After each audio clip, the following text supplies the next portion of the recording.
And Ann, we're hearing about the people voting late in Ohio causing at least some of the issues that we're discussing here tonight in terms of getting those votes counted. Is that what you're hearing? Well, Randy, certainly. I mean, there were incredibly long lines in this state as Ohioans went out despite rainy weather, despite cold weather. They were absolutely determined to vote, and nowhere were they more determined to vote than in Knox County, where the last person voted at 3:55 this morning after standing in line for some 8 hours. It's really just been incredible. And because of those delays, I mean, the polls here closed at 7:30, but the state officials promised everybody who is in line would get a chance to vote. And that's some of what has held up these totals coming in. But now the key is, what is the margin of apparent victory, if you will, for President Bush, and what is the number of provisional ballots that are out there that are fueling the Kerry camp's hoax.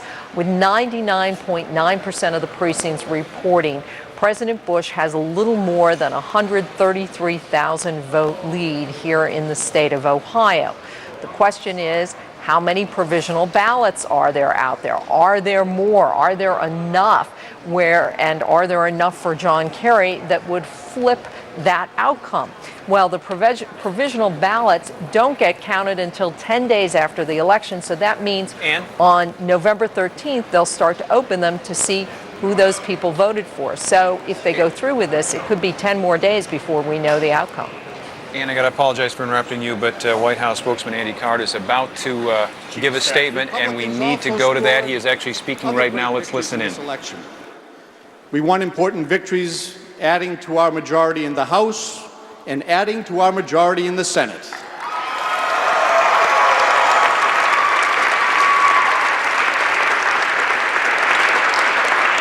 In Ohio, President Bush has a lead of at least 140,000 votes.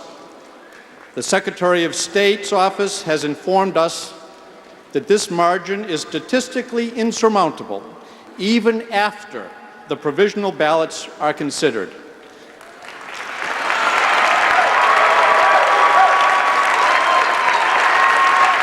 So President Bush has won the state of Ohio.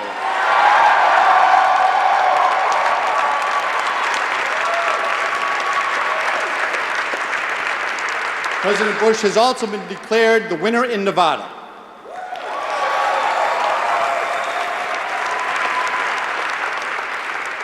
The other victories that he has had will be added with the strong showing of margins that we are looking at in Iowa and New Mexico, and we're also going to put those states in the winners column as well.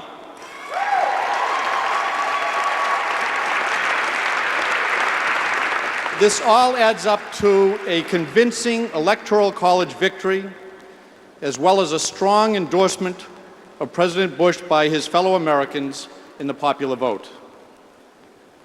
President Bush decided to give Senator Kerry the respect of more time to reflect on the results of this election. The President will be making a statement later today.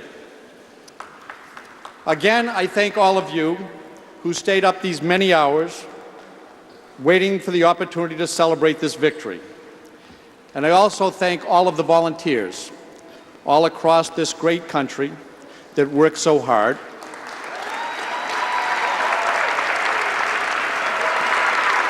But most importantly, I thank the many voters who participated in this important election. It was a great celebration of our democracy. Thank you, and God bless you. Thank you. White House Chief of Staff Andy Card there making a statement to Bush supporters, confirming by White House standards that President Bush has won the state of Ohio with its 20 electoral votes. Bush won Ohio back in 2000. No Republican has ever won the White House without winning Ohio. And of course, still hanging in the balance right now, one of 6 states is the state of Iowa. We head out to Des Moines and Natalie Allen, where Natalie, I understand they are still feverishly counting those votes at this hour. Working through the morning, that's right, Amy. There are 4 counties that are still working this morning and counting ballots. Right now, as far as the vote totals go, the president, George Bush, is ahead by just over 15,000 votes. But here are the problems, and there are significant ballots that haven't been turned in yet. 2 counties had their counting machines break down on them, and those counties could represent up to 15,000 votes. One of the counties is back up and counting. The second county expects to have a new counting machine delivered by the manufacturer this morning, and they expect to be counting again by 8 o'clock this morning. The other issue that is held at the state of Iowa are absentee ballots. Some 2 counties are still counting their ballots. I just talked with someone from Lee County. They said the issue there is 4 ballots that are being challenged by Republican observers. These observers flew in this morning. There are some issues regarding these few ballots. The absentee board is making a determination about them, and when they conclude, they will count them up and send them in. So those are the 4 counties that are still working hard this morning. There's still the question of possible other absentee ballots that came in at the last minute, and also provisional ballots here in Iowa as well. Maybe up to 12,000 provisional ballots. They weren't expected to begin counting those until Thursday. So that's why there's still some lights on here in Iowa and people wondering what the answer will be here. Back to you, Amy.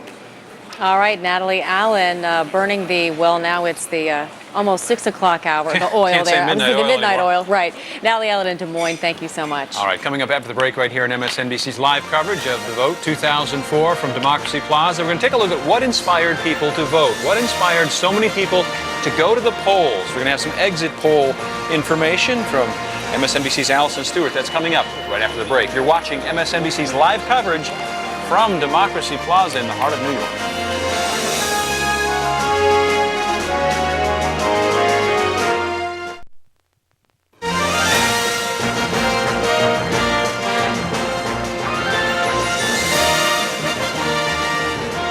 Welcome back to Democracy Plaza on this day after the election. Still much hangs in the balance. 6 states specifically right now where there's just too close to call. Some of them with 99% of the precincts reporting, but still so many absentee ballots and provisional votes to count. One of those is the state of Ohio. We're wondering, as you probably are, what inspired people to go to the polls? What inspired them to vote the way they did?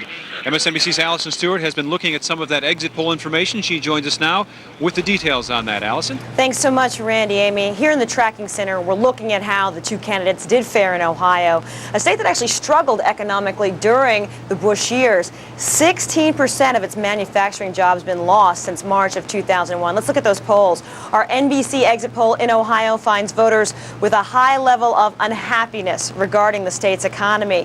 When asked to rate economic conditions in their state, nearly 6 in 10 said not good, while 4 in 10 take a positive view. Ohio voters were also asked if they trusted the presidential candidates to deal with the economy. 51% of the voters said they trust President Bush to handle the economy. Usually incumbents receive more blame for economic problems. As for the voters themselves, white evangelicals were 25% of the voters in Ohio. 3/4 of them voted for President Bush. So the economy and religious values playing a big role in Ohio, Randy and Amy. I'll be Andy at 5 o'clock in the morning. I don't care. Doesn't matter to me. And Allison, something we were talking about back in our workroom, that this was actually pretty significant because we had all here in the media been talking about the war on terror, the war in Iraq, security moms. We really weren't talking about perhaps morality moms, and certainly moral values did play a huge role this time around. No. Allison, I'm wondering if Allison can even hear us. She may not be able to hear us. No, okay. One of the other things that was interesting to those who watched these election results come in and those who actually visited the polls was the lack of the youth vote. Remember the 29 to 18 age group, the get out the vote? Apparently the percentage of those voting, 17%, mirrors the 17% in 2000. So that attempt to get more young people to vote at least in this election, did not come to fruition. Right now at this hour, though, as we mentioned, there are still 6 states in play, too close to call. At least, I think they're now down to 5 because we did call Michigan just a few moments ago.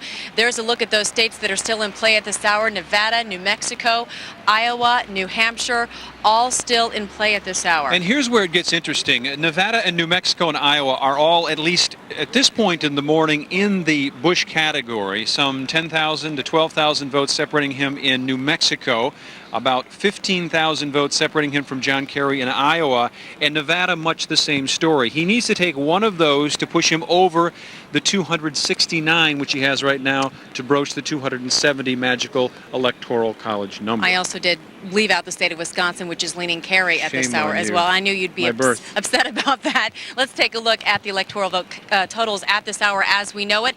There is the president with 269. Of course, he needs that magic 270. John Kerry at this hour with 238 electoral votes. All right, let's talk to a couple of people back here this morning. We have a few people who have amazingly It is early. Can you follow us, guys? stayed with us here throughout the night. All right, Ohio still believes from the Kerry Edwards camp that it is in play. You're here, still supporting your candidate. What are you thinking right now? Do you think that it's a realistic approach to think that John Kerry can still win this election? Yes, I do. And why? Because we've been out here this long and it keeps getting better and better. Yeah, You're let me ask, truly optimistic. why have you been out here and what have you seen? What has it been like? What has this experience been like for you out here in Democracy Plaza? Look, I'm right here because I support Kerry 100%. And I hope he be the next president of the United States. I really love the guy. I think he wants to do something for America. I see him when he was young, standing up in front of a president, in front of the whole world against the war in Vietnam. And I believe that this man could be a better commander-in-chief. Let me ask you. I hope he wins. What is your first name? Leslie, if John Kerry does not win this election, are Democrats willing to bring this nation together? We've been apart. We've been a divided nation for many months now over this election. Are Democrats willing to come together, realize that we have 4 more years of President Bush, if in fact that's the way it turns out, and bring this country together? I can't speak for everybody, but hopefully, I don't know, I can't speak for everybody, but God help us. Can you speak for yourself on that front? God help us if he does win and Kerry does. Is that a no? You don't believe you can rectify some of the divide that has separated this nation? I don't think so. Now, you all have been out here all night, correct? So, and I want to ask you, because earlier we saw quite a bit of rivalry going on. What was that like? I saw a lot of Bush supporters out here earlier. You all obviously have stuck it out a little bit later. But tell me what that was like. I think some people on both sides are a little more vociferous and a little more emotional, and at that moment tempers were raised, people were tired, they'd been here all night, but it seems to have calmed down, and I think the people here we're having some good communication between both sides and sharing some ideas, and that's what this is supposed to be about. What about the Democratic Party in general? One quick question. The Democratic Party, if they do not win this election, has some healing to do. The Democratic Party needs to come together on some fronts, on some issues. What do you believe the Democratic Party needs to do in this country right now to bring its forces together, to bring its people together in the next election, if that's possible? Well, I think that, too, we need to, revisit our ideas of, morality. That seems to be, the great divide within the Democratic Party. So some more conversation there, more conversation about tolerance within the party. It's most disheartening to see what is happening in the South, which I definitely felt morality was one of the divisive issues and why we lost some of those states. All right. Well, thank you very much for How your long thoughts. do you guys plan on staying out here? I have to ask you that. How long does it take? As long as Until we get some All right. We can probably help you out with that. Thank you, guys. We appreciate it. We want to recap, of course, what we know at this hour. As we mentioned, 5 states now, still too close to call at this hour. If we can go through those states for you, we can let everyone know exactly what we're looking at as we go into the morning hours here. Too close to call, Iowa with 99% in right now. The vote difference just over 15,000. The president with the edge on that one. And also, too close to call in the state of, I'm going to guess here and say, Nevada. Too close to call there. About 10,000 votes separating them in Nevada. Also in New Mexico. You mentioned Iowa. We've got New Hampshire still in play and Wisconsin.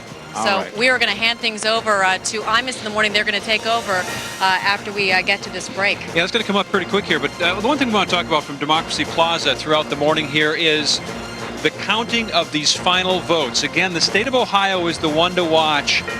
if the Democratic Party concedes there and one more state comes into play for President Bush will exceed that 270 electoral vote total, which would then give him the White House back. And just to recap here, what you're looking at as well as we look at the national totals, Bush with 51% of the vote, Kerry with 49%. And again, Bush with 269 electoral votes, just one vote away from the presidency, one electoral vote away from the presidency. And there are the raw numbers right there. If you want to look at how many people are involved in this election there, you're going to about, looks like about 111 million or so people so far have voted in this election, 51 to 48%.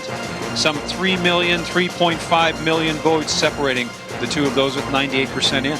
With 98%, and that's right, of course, but the electoral vote number 270 that the president needs to take over at least one of the three states he's leading in right now, Nevada, New Mexico, and Iowa. We have a really high percentage of the precincts reporting, but again, those election workers trying to count those absentee and provisional ballots. I want to thank you for joining us. Our coverage is not over, but in the meantime, we're going to hand it over to Imus and the gang. They'll pick up our coverage. We'll be back at about a little before 10 o'clock this morning with more from Democracy Plaza.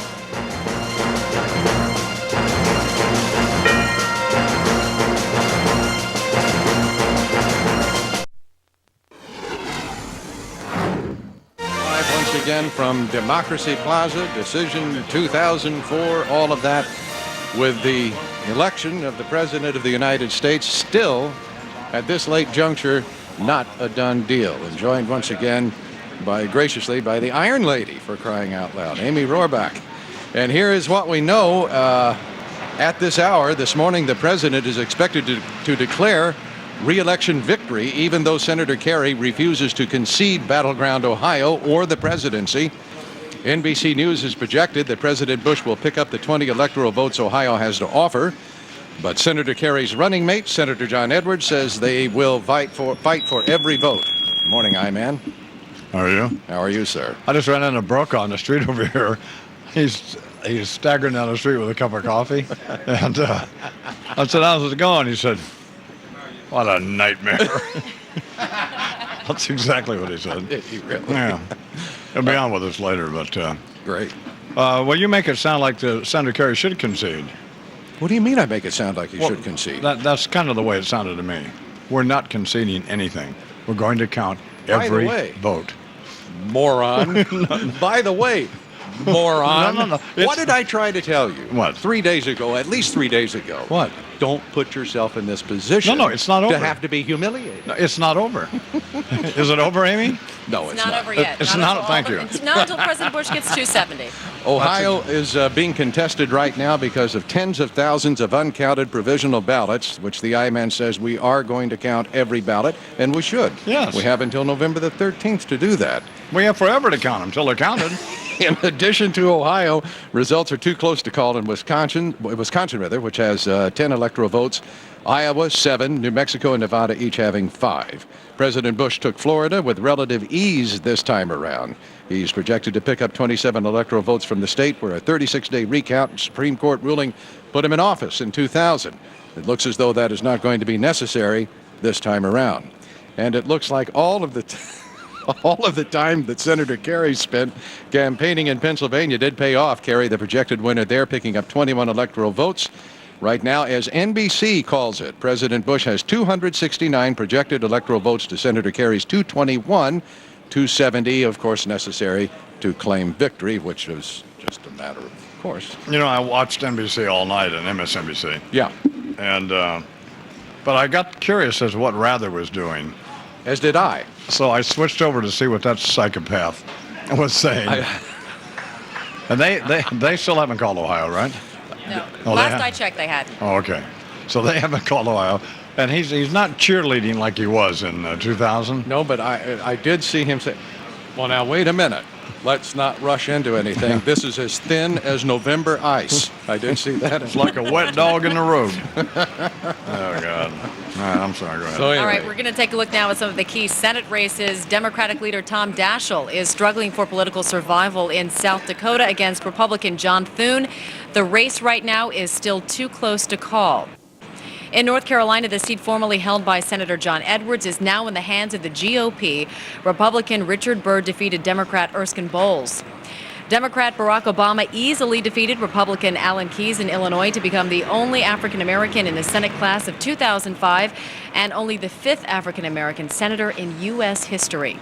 And in Pennsylvania, incumbent Republican Senator Arlen Specter won re-election. He is now in line to chair the Judiciary Committee and preside over any Supreme Court nominations that reach the Senate in the next 2 years. As of now, NBC News is projecting a new Senate composition of 50 Republicans, 44 Democrats, and 1 independent. 5 races right now, still too close to call. And on the House side, the Republicans' decade-long hold on the House of Representatives has been extended another 2 years. In Texas, Democratic Congressman Chet Edwards was reelected, making him the only survivor of 5 House Democrats targeted by redistricting. In Texas, in Kentucky's 4th district, Republicans had high hopes for the open Democratic seat there. They got it, beating out Nick Clooney, father of actor George Clooney. And in Illinois, the longest-serving Republican House member, Phil Crane of Illinois, defeated. Crane had served in the House since 1969.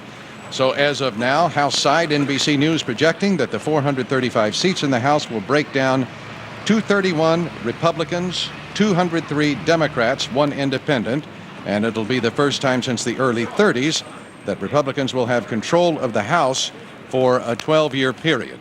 So that is the way that's the way things stand at the moment. Aides are saying that President Bush will declare re-election victory this morning, even though John Kerry refuses to concede battleground Ohio or the presidency. Well, let me ask you about a couple of questions. First of all, how many states are left to be declared? 5. And they are? They are Wisconsin, they are New Mexico, we have Nevada still up for grabs, New Hampshire, Iowa. And Iowa. Exactly. What's the spread in New Mexico? The total vote spread? They're all within like 10, 30,000. I think New Mexico's 10,000, 11,000 right now in favor of Bush. Oh, okay, because when I went to bed at 3:30 this morning, it was 2,000 in New Mexico. But it's gone up and down a little bit, and we heard Okay. from Governor Bill Richardson. He still believes that it's within Kerry's reach. He believes a lot of the ballots that have yet to be counted are going to go in his favor, but He needs to have another burrito because he's having a sugar problem. I love the governor, and he's a very good friend of mine, but he's delusional. he's been up all night. Yes, he has. Oh, well, okay. Now, what's the vote spread in Ohio? The total vote spread. I believe it's somewhere around 140,000 at last check in Bush's favor. Okay, is 100% of the vote in? It's 99% or so. How many provisional ballots are there out? Depends who you're listening to. I've heard from 130-odd thousand to 175,000, which seems to be the generally accepted And amount. according to what we heard from Andy Card just a few moments ago, he says that the Attorney General of Ohio says that it's basically statistically insurmountable for Kerry to... we'll decide that later, Amy. Right. Let's not rush. Although, I'm just letting you know. there was just letting you know what they We're said. keeping hope alive. There was a Democrat assessment that there were up to 250,000, but people were saying, where did they get that? Did No, they there's not that just many. pluck that out of the All right. air, or what? And, what is in past elections? What percentage of the provisional ballots in Ohio have been declared, been authenticated, or It's declared like eligible? Isn't it like... I honestly don't know. I had heard something, and I could be off base here, but like something as little as 11 or 12%. Okay. Well, I heard that the Secretary of State of Ohio said 90% in the last election. Really? Yeah. Now, Rudolph Giuliani was on a very contentious interview with Tom Brokaw at around 2:30 this morning, in which Tom was not interested in hearing any spin. And Rudy said it was 8 to 10, but Tom and Tim quickly pointed out that the Secretary of State or whomever in Ohio had said that in the last election it was 90%. Do you know any of this stuff? What did you do last night? Go to Larry Flint's I Hustler snorted Club? some heroin. What do you think? I watched Well, it. no, I don't know what you did. Hey, by the way, this is the first time I've ever stayed up all night without doing cocaine. This is pretty good, isn't it? Or taking some other kind of drug. Congratulations. That's good, isn't it? Did Tom sign I'm off impressed. at about 5:40? Tom Brokaw signed off for the last time, covering an election. We didn't know if you were going to make it in here because of your past performance blubbering when Robin McNeil retired. We were glad that was a moment Well, I'll that tell you, perhaps Tom, you missed. Brokaw is an extraordinary individual. I mean, he's going to be out later, and I wouldn't embarrass him, but he's one of the greatest newsmen in the history of this business, the greatest anchor ever in my lifetime. No Far doubt. greater than Cronkite or anybody else. But even better than that, he's a better person. He's a great person. He's a great American. He's a decent Here we human go. being. Here we get the Kleenex. Get the Kleenex. I know. I have No, some. because Peter Jennings exact. is a phony. Dan Rather's disgraceful, and half the rest of them are. Lair's okay, but he's just misguided. But the rest of them. But no, Brokaw's a great guy. It was a very melancholy moment. Yeah, it was. As was over at CBS News, but for a different reason. Did you see it? Did you see him saying goodbye from? Oh, I was talking to him on the street. No. Did you see him on the air? No. Say his goodbye. Oh, thank God. I was doing my hair. Oh. How's it look? Which, by the way, it's pretty fluffy this morning. Yeah, 9 minutes after the hour. Amy Robach. And we've been mispronouncing your name. But you just said it right there. Okay, yeah, okay. Well, all right, good. Robach and Charles McCord, and we'll all be back here in a little bit, and we'll talk to as many people as we can. Craig Crawford is not going to be on because CBS, which is a dreadful organization, and probably has members of Al Qaeda on the board of directors over there. They won't let him. I thought it's going to look like Jonestown over there at CBS News later today. Before it's all over. Then Jay Severin will be on. Pat Buchanan, Chris Matthews, Howard Feynman, Tim Russert, Tom Brokaw, Barnacle, Andrea Mitchell, and then we'll try to talk to some of these reporters around the country and find out what the hell is going on. But as of yet, well, I don't think Senator Kerry should concede. I mean, he's going to lose the election, I understand that. I would like to point out that I did tell Time Magazine that it's in print that Bush was going to win, didn't I? You did? Didn't I? Thanks, Amy. Didn't I? Didn't I? Just say yes or no. Can we have this? Can we go over the conversation that you and I had last night? No. 10 minutes after the hour. Brothers, give me a groove.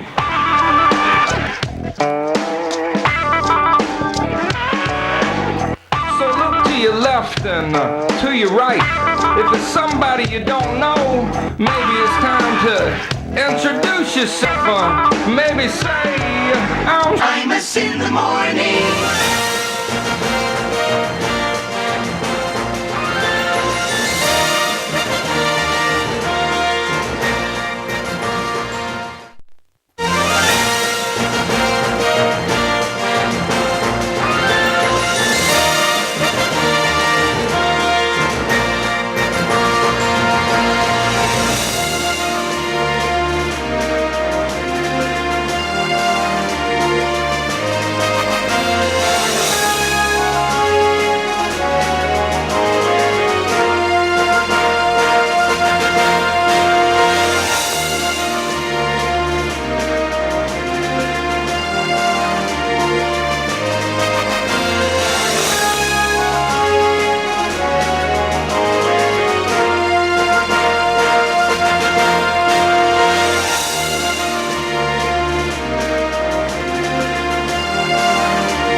Morning program on the radio all over the country and on MSNBC. We're at Democracy Plaza, where NBC News and MSNBC has been on all night. In fact, I mentioned when a few minutes ago, I was coming down 49th Street, and there's Brokaw staggering down the street with a cup of coffee, and I rolled the window down and talked to him for a second. And his comment was, "What a nightmare." Well, I watched them all, Pat Buchanan and all of them, until about 3:30 in the morning, so... Mr. Buchanan is here. We're going to talk to him in just a second. He hasn't been asleep yet. And Jay Severin's down from Boston. There's two people who are really happy this morning, probably. George Bush and Hillary Clinton. Boy, no kidding. I was thinking of that. Senator Clinton has got to be elated. Oh, well, I mean, they're just thrilled to death. Sure. Anyway, bring me up to speed where we are, and then we'll talk to Jay and Pat. Still not a done deal, I-Man. NBC News has projected that President Bush will pick up the 20 electoral votes in Ohio, but Senator Kerry's running mate, John Edwards, says they will fight for every vote. We were figuring around 175,000 provisional ballots remain out, and they have until November the 13th, I believe, to count all of those. And they say that they, want to make it. Well, they first have to authenticate them, don't they, determine if they're eligible voters? And true. I mean, the process has until November 13th if they needed that. Mm-hmm. In addition to Ohio, results are too close to call in Wisconsin with 10 electoral votes. Iowa, 7. New Mexico and Nevada each have 5. And the president took Florida relatively easily this time around, 27 electoral votes. And it looks like all of the time that the senator spent campaigning in Pennsylvania paid off, because he did win that state, picked up 21 electoral votes. So as NBC sees it, the president has 269 projected electoral votes. Senator Kerry's 221 with 270. How many other networks awarded Ohio to the president? I know CBS didn't, but they never would. Well, the outcome is still in, I mean... Well, now, how many other networks awarded it? Yeah, as did NBC. Did ABC? I don't believe CNN? I don't believe so. CNN did not, no. Fox must have. Must have, but I don't know the answer to that. Can you find out? Oh, sure. Okay, what else? Absolutely. That's about it. Ohio proving to be the most contentious state in the race. The top election official says the final count might not be concluded for a couple of weeks. What is the popular vote spread? The popular vote is still in the 51-48. 51 Bush, 48 Senator Kerry. Percentage points. Yes. And what it was like 55 million for Bush, 52 for... something on that order. 3.5 million. There it is on screen. It's okay on the screen. 58 million, 8,304. 54,457, 318 for Kerry. So we can't even say this time we won the popular vote, can we? No. This is really a nightmare. Well, No, I'm out. You know, before we go to Pat and J7, let's talk to Ann Thompson, who is in Ohio. And it's not the first time Ann's been up all night, but probably under these circumstances. Good morning, Ann. Good morning, Don. How are you? You have an unfair advantage. I have been up all night. Yeah, well, I've been watching all night, so. What's the latest from? What is the latest from Ohio? Okay, here's the latest. The margin between President Bush and Senator Kerry is 134,000 votes. Right. The number of provisional ballots that were cast in Ohio in 78 of the 88 counties is 135,000 votes. And so we've still got 10 counties to report how many provisional ballots were counted there. Right. And so right now, it looks like there are more provisional ballots than the margin of apparent victory for President Bush. Okay, in the last election, what percentage of provisional ballots in Ohio were declared eligible? 90%. Wow. So did they expect that to hold this time? Well, a couple of things. Ohio, first of all, has had provisional ballots for a decade. No. Two, the other thing that has changed is in 2000, there were fewer people who were actually eligible for provisional ballots. With the passage of a federal law called Help America Vote Act, more people became eligible to use provisional ballots in this election. So it's hard to say that they'll have that same kind of certification rate that they did in 2000. And the Kerry people now, they think that they're, as you just said, that they're that the spread there are more provisional ballots than the vote spread between the two candidates, and so their hopes rest on all of the provisional ballots being declared eligible, and then all of them being for Senator Kerry. Is that their plan?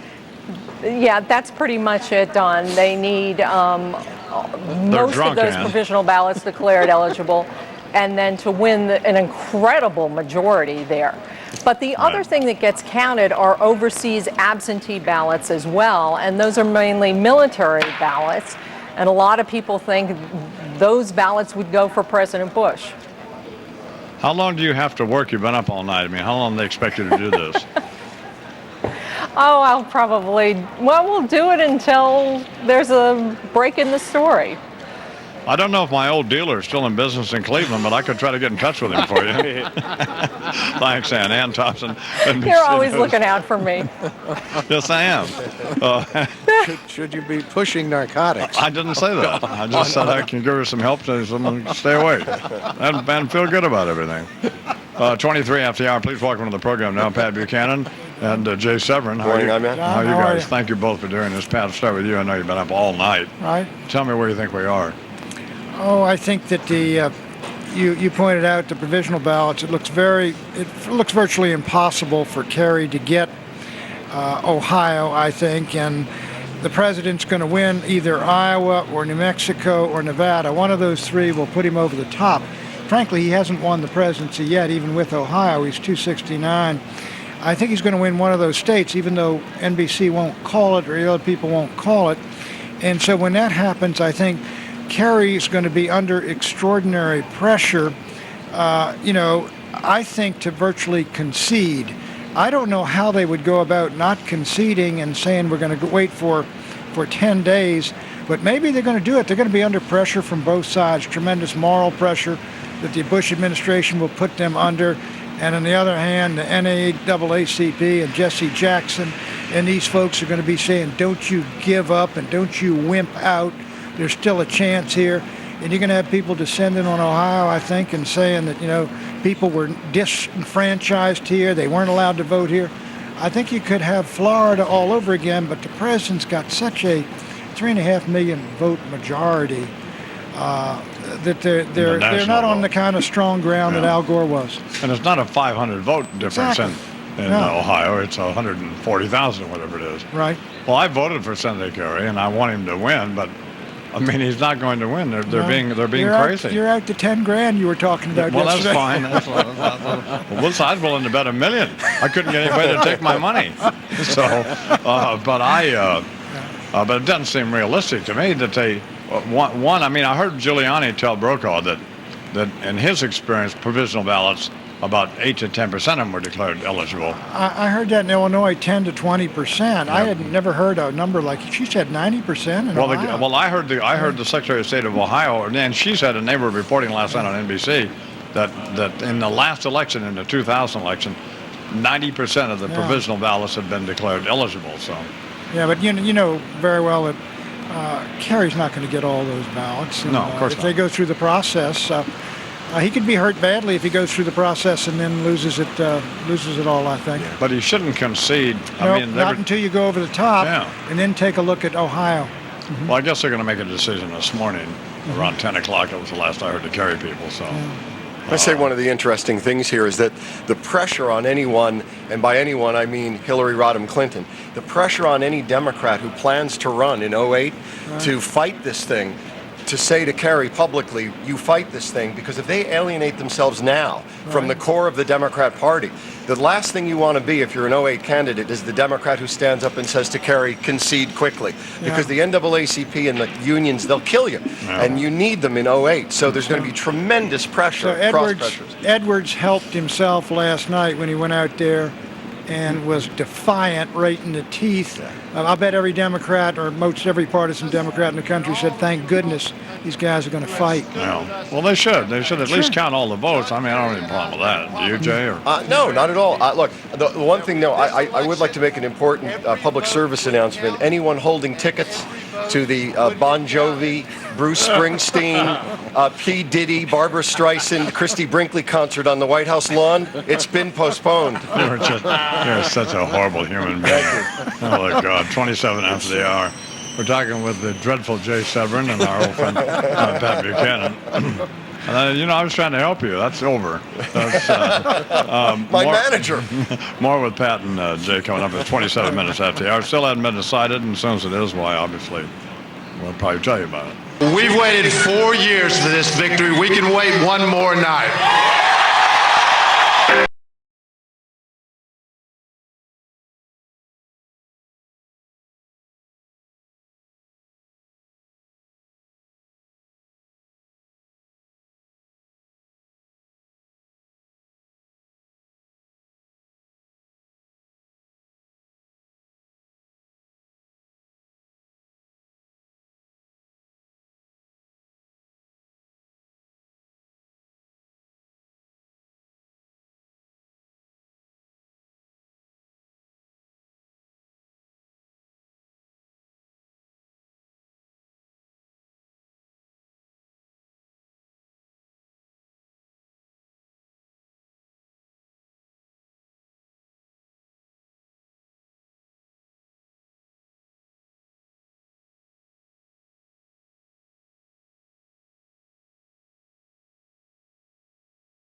Amos in the morning.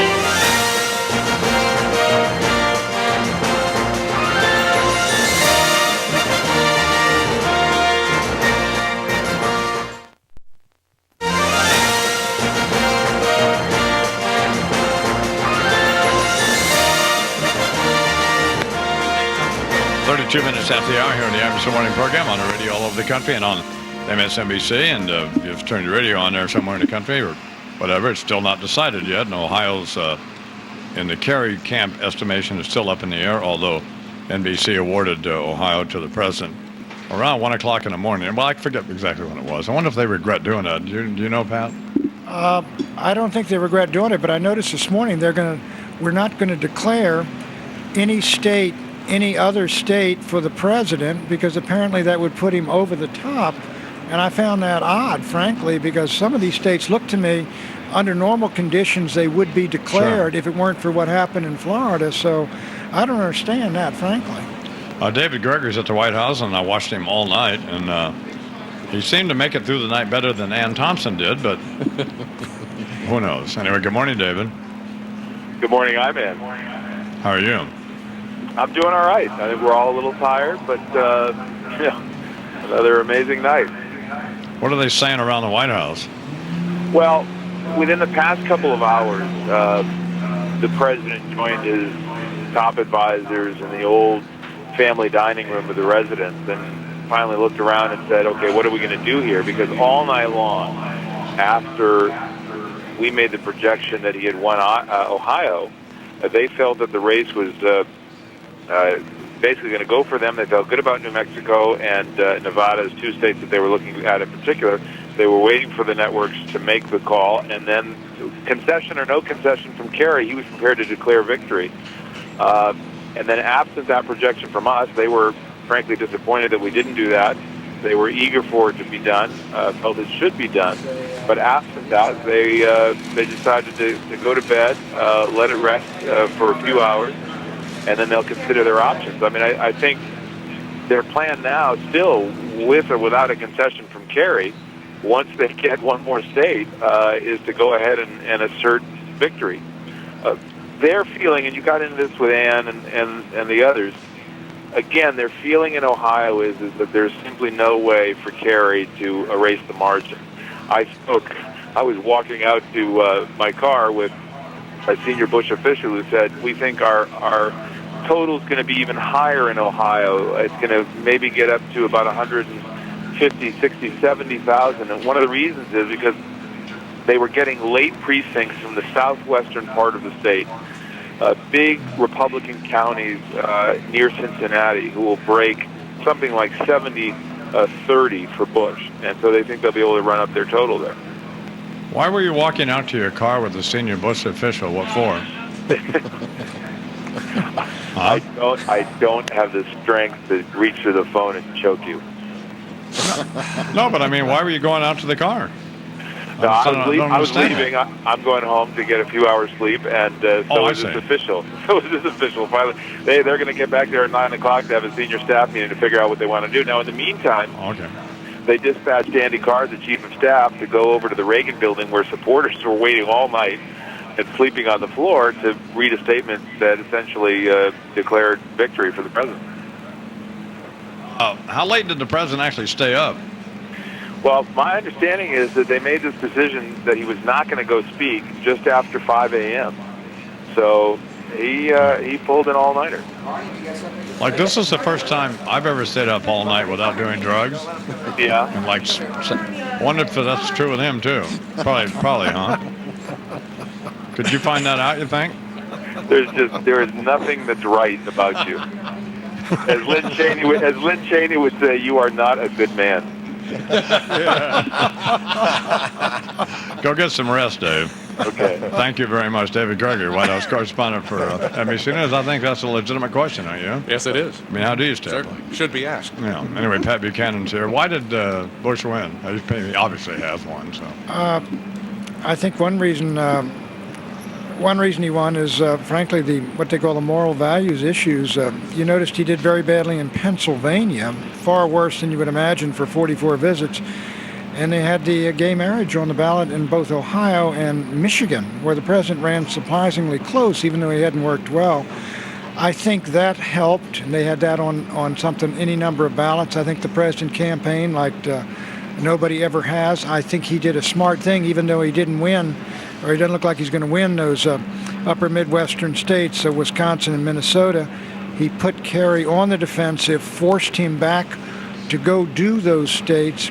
Ultimately, I'll tell you, I think what won for him is the demonization of Kerry by the swift boat vets and the Republican convention destroyed Kerry as an alternative, and he redeemed himself and counteracted about $100 million in negative ads in that first debate, but didn't quite do it. The election was two elections, basically. One, a referendum on Bush, which the Democrats had won, the country was prepared to change, and secondly, a referendum whether Kerry was the guy for the job, and he never closed the sale. Also, can I say, I think two major tactical things very briefly, one a plus and one a minus. The plus was, in the end, the majority of voters, Brian Williams earlier this evening, or yesterday, whenever it was, said 52% of voters believed that the war in Iraq equaled the war on terror. That was a linkage that Bush had to have, because I think the war was hurting him. And the other thing was, some youth vote, huh?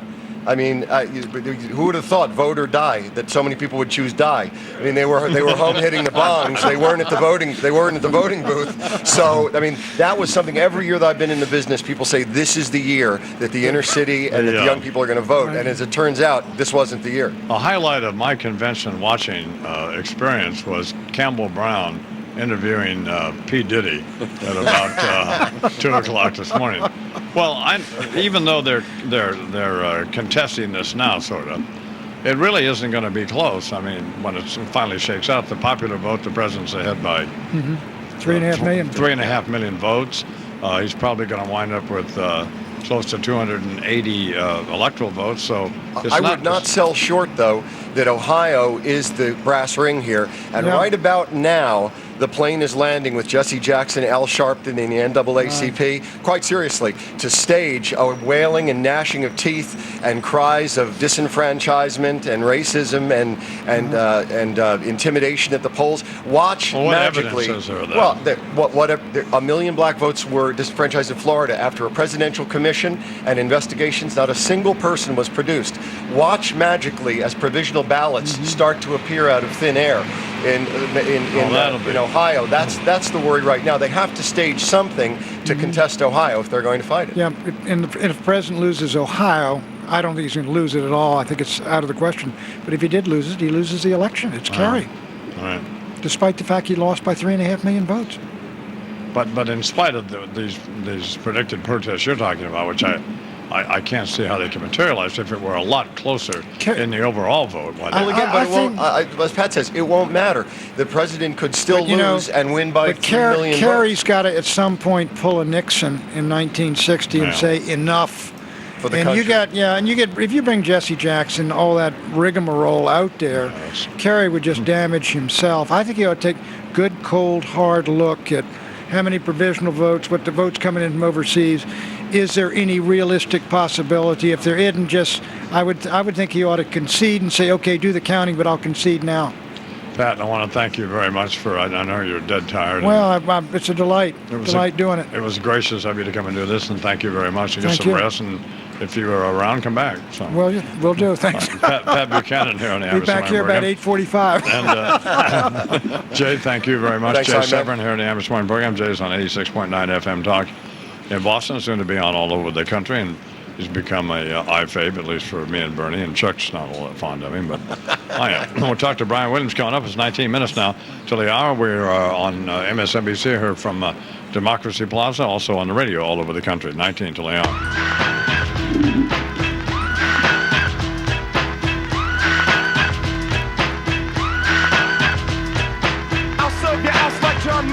If your girl steps up, I'm smacking the hoe. Word to your moms, I came to drop bombs. I got more rhymes than the Bible's got psalms. And just like the prodigal son, I've returned. Anyone stepping on me, you'll get burned. Cause I got lyrics, but you ain't got none. If you come to battle, bring a shotgun. I'm in the morning.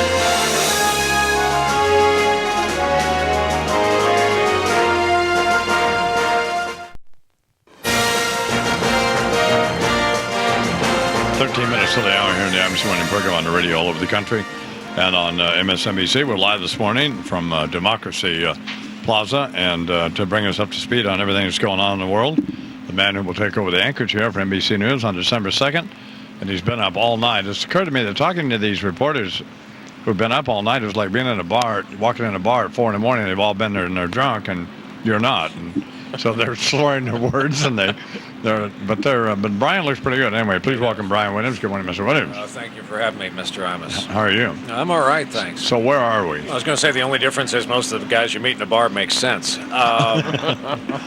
are at gut check time just about for Mr. Kerry. We have a lot of House races that the night went so quickly that we haven't even caught up with and taken stock of. We've got apparently Tom Daschle out of work, which is one the Republicans wanted badly. That is great news. And we've got the most split nation. I mean, the paint has dried now in this kind of 48-48 thing. And boy, what a task in front of the apparently reelected President Bush. Well, I can't imagine that because I voted for Senator Kerry, and if he loses, I lose money over this. So I have a vested interest in all this. But I can't imagine that there would be the same kind of bitterness on the part of Kerry supporters or Democrats this time as there was last time, given that the president apparently has won the popular vote. And there's a huge margin in Ohio. It's almost 150,000 votes, and I understand what they're contesting there and all of that. But it's not like 500 votes, and Senator Kerry won the popular vote. Wouldn't you agree with that? Or? Right. I don't think there's the allegation that this was stolen out from under them the way some said in Florida. It won't stop them from being bitter. It won't stop them from mobilizing. You know, the re-election, the next election campaign starts about tomorrow. Well, what happens now? What can we expect to happen this morning? It says 11 minutes till 7 o'clock in New York. So. Well, first of all, and I heard Pat say this, I think we have half of something right, and I know Tom's going to come on later, I think, and he can explain this. I think we're going to call states as they fall. You're going to take over December 2nd. Yeah. So you better be able to explain it now. We can't wait for Tom. Tom is out of it. I saw him staggering down the street. He looked like He preceded me on the Today Show and explained this policy. Okay. All right. But I mean, I just think you've got to be prepared to do this, don't you, Charles? Let's not be. I think you're prejudging. Let's not be pushing the guy out here on Mr. Oligarchy Williams. Square. No, I'm not trying to push him out. I'm just saying. He's ready to demonstrate his Dental access. Care Plaza, whatever we've named this thing. No, it's a Hypocrisy Plaza, we call it. Oligarchy Square is my favorite. What were you going to say now? Anywho, before you tried to lay it off on Brokaw? We're going to call states, but not call the presidency until we can make a decision here on Ohio. So that sounds pretty good. Well, what is the president waiting for? Is he waiting for one of the news organizations to declare a state in his column, and then he's going to declare victory? That becomes a great question, and I don't know which count they're going to make the official count of the White House, and do we get to print logos on our merchandise from now on, the official electoral count network of the Bush White House? Yeah. But that's a great question, and someone made the point last night that a concession, an acceptance, a victory does not hinge on a concession. No, I understand that, but I'm still this great question I asked, but you're apparently refusing to answer. I don't know what they're going to use as their official count. What's the matter, Charles? Well, how could you? What do you expect Mr. Williams to be in the mind McClellan? of the? Not rate the questions, answer them. That's because we wanted. Well, what's the matter, Brian? We're in your camp here. Why are you? I've had so much coffee, I could repaint Oligarchy Square right now. Well, no, but I mean, I am wondering. When did they? What percentage of the votes in New Mexico? Is 100% in yet? I don't know. I've been away from it for 90 minutes. I don't know. What percentage of the votes in? Bernard, can you find this stuff out? What percentage of the votes in Nevada? In Nevada, it's 99%. 99%. Right. Let's get it right and get it on the air. Yeah, and what's in New Mexico? 99? Yes. And what's the spread? I don't have that man right in front of me, but I'll get it. Nevada, the spread is 20,000 votes in Nevada, for example. That's on the screen. Yeah. And New Mexico's coming up. Oh, here we go. There you go, 11,000 vote difference. But as the godfather to my daughter, Josh Minkowitz, pointed out in great detail on the air all night, that New Mexico vote, you should live so long. I mean, a loaf of Wonder Bread has a longer shelf life than, this is unbelievable. Even the governor's saying it's going to take a few days. Wow. And then I was trying to figure out what would constitute 1% of the vote in each of those states, and is that more than the disparity between the two candidates? Because if it's less, if it's actually fewer votes than the spread, then they could. This is really getting confusing. You trying to kill me? What did I ever do? No, I'm just trying to figure it out. So I just don't want to have to cough up 10 grand. That's all. Let's talk about Tom Even though it goes to Daschle. the ranch. So what about him? It's good. He's going. Don't you agree? That's big. That margin when we got off the air was like 600-700 votes. Tom interviewed Senator-elect Thune, presumed Senator-elect Thune, as the giant killer of South Dakota. He tried and came close last time. GOP wanted Daschle so badly. And it looks like Senator Reid from Nevada is the presumptive new minority leader. He's been lining up for this vote in case it happened. But I wouldn't be surprised if there's a movement to get your buddy, Mr. Dodd of Connecticut, someone who's vocal and willing to really take a sword and go at it for the next couple of years. Well, before we characterize my relationship with Senator Dodd, I didn't know if he won or not. Frequent guest on the broadcast. Did he win? Yeah. Oh, well, then he had a squeaker. He had one of those Schumer squeakers Right. last night. It is 7 minutes till the hour. We're talking with Brian Williams here on the I'm Just Somewhere program. Well, what I still don't understand is where can we get the answer to what it's going to take for the Bush administration or for the Bush people to declare that they've won New Mexico and/or Nevada or both? The best way would have been to ask David Gregory between his second and third insults to you, I think, as I remember the last segment, to go to the press room when he gets back from his car, and I join you in wanting to know what he was doing going to his car. With a senior Bush official. Yeah. Is it something in the glove box? Is That's it exactly right. right. Bingo. And I'm wondering. That's all I'm saying. Good Okay. guy, friend of mine. Yes, I understand that. But that's a very You've legitimate got a question. presidential election in the balance, and you're going to your Corolla, and he's in like a Camry or something. Oh, absolutely. 6 minutes till the hour here on the I'm Just Morning program. We're talking with Brian Williams, who's been up all night, but still hasn't lost his Jim Bunning fastball. And Jim won, didn't he, finally? Oh, well, thanks a lot. Yeah. What? I mean, give me a Mariano fastball, not Jim Bunning. Well, he was a pretty good pitcher. It's been years since he threw a good fastball. Oh, I understand all that. So, and the Kerry people are going to do what? They're going to wait till 10 o'clock, did I hear? Yeah, that's when the lid lifts. Kerry put a lid on, meaning no more press coverage all night, and they lift the lid at 10. We've been using 10 a.m., meaning that's when the clock starts and breakfast is served and the Denny's buffet opens. But that doesn't mean we're going to get a collective decision from the Kerry Brain Trust. I mean, they may not be through looking at the numbers or their chances. And, a half a night's sleep is better than none, and it gives you great judgment and great clarity sometimes. How late, how long are you going to stay up? I was just thinking about that. I've got 2 more Today Show hits this morning, and then our nightly news editorial meeting is at 9:30 a.m. Half of that staff is asleep on the 3rd floor. He's going to go to his car. You may want to watch tonight. This will be a good one. Yeah. And I don't know when we're going to go to sleep. Well, so you can hang around a couple more minutes, right? Oh, yeah, I'm yours. You own me for the meter's running, but you got me for 35 more minutes. Okay. If you want. Beautiful. Brian Williams here on the I'm Just Morning program on the radio, all over the country and on MSNBC. And, on the event you just got in your car, and they still don't know. NBC, I wonder if NBC regrets awarding Ohio to Bush. Do you know? You think you would know. The anchor and managing editor of Nightly News will be here a couple segments from now. You can ask because him. Tom explained all night long. Our director of elections, Sheldon Goweiser, is not a hasty guy. So okay, so we're blaming it on Sheldon. No, that we have many people working on it. No, but Sheldon's the guy taking the fall, right? Okay, no, that's just I'm clear. I don't see an Imus in the morning decision desk. We have. Imus in the morning.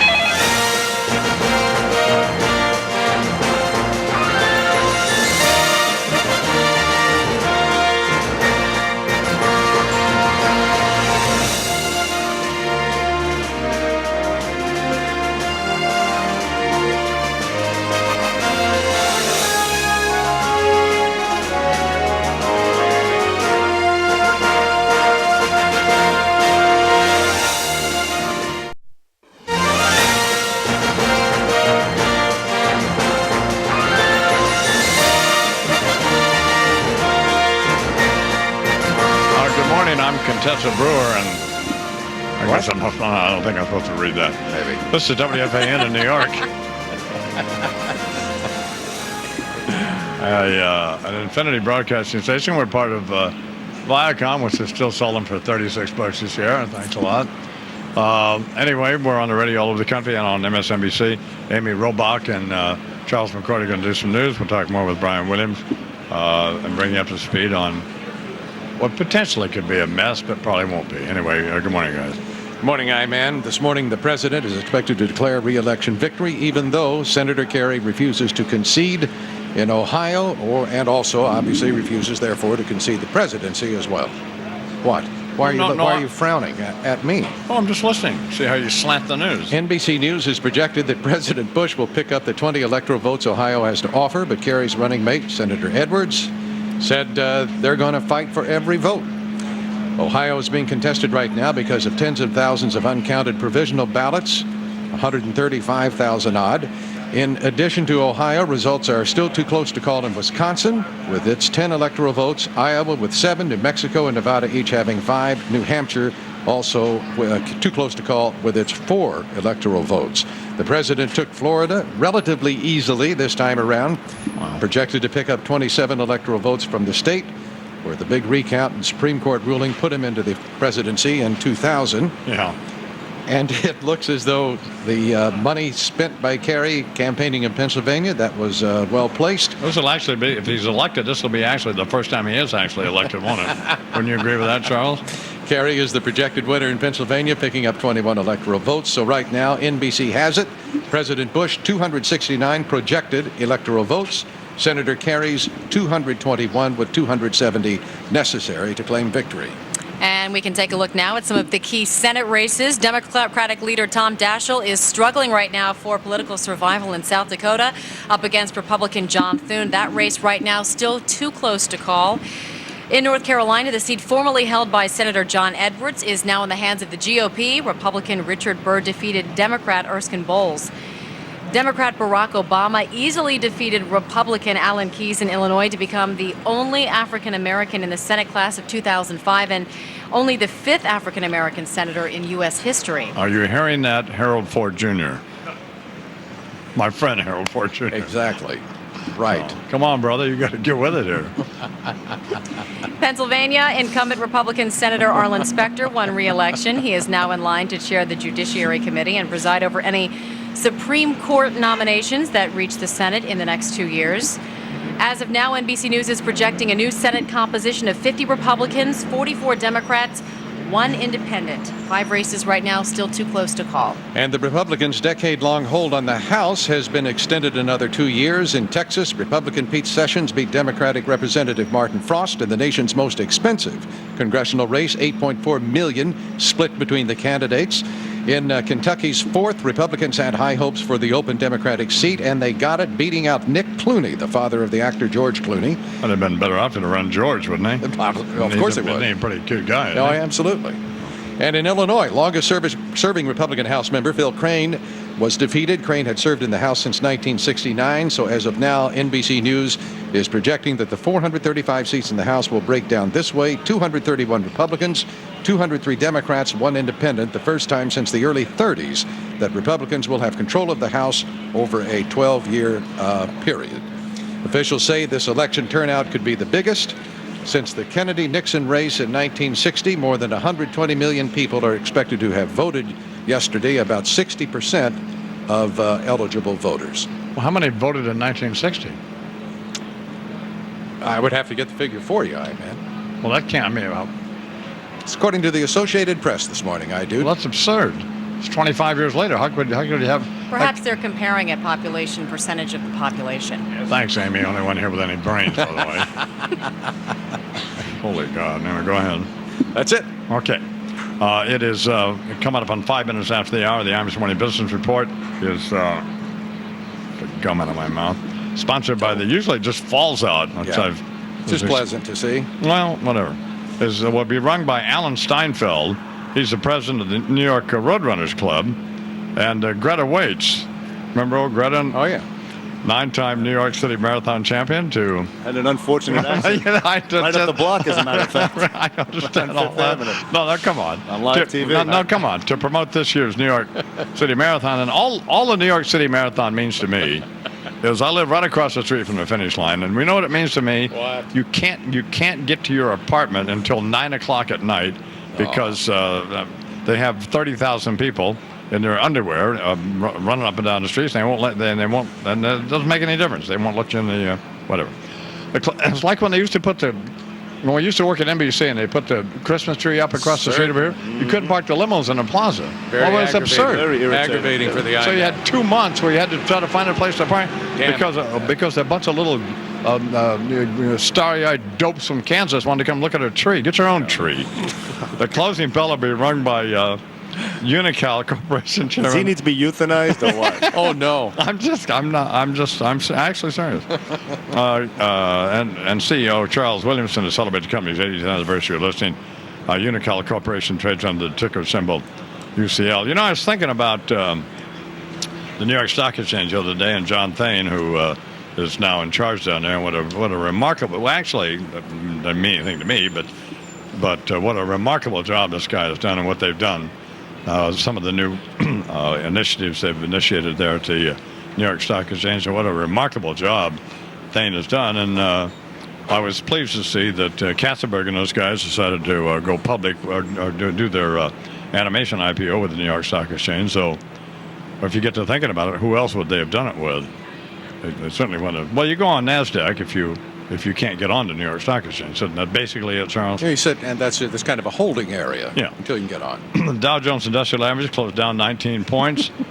Is that kissing up to him enough, Mark?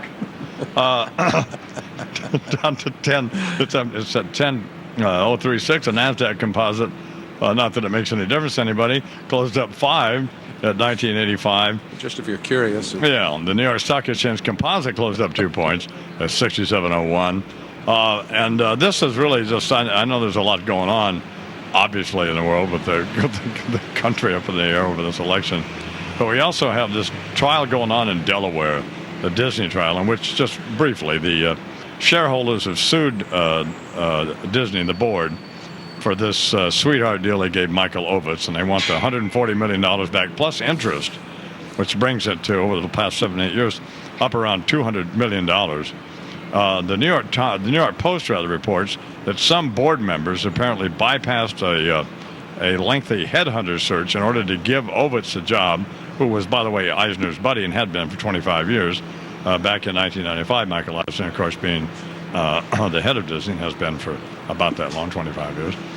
Testimony indicates that the board members followed the advice of Eisner, and 14 months later, Eisner decided that Ovitz was a psychopath and a liar, and would he just please go away? This friendship is over. He couldn't put him in a wood chipper, so he gave him $140 million and said, just please get out. There is the door. Use it. And so now Ovitz wants his reputation back, and the stockholders want their money. So who knows what's going to happen. Anyway, that's a business report sponsored by our friends at the New York Stock Exchange. It's 9 minutes after the hour.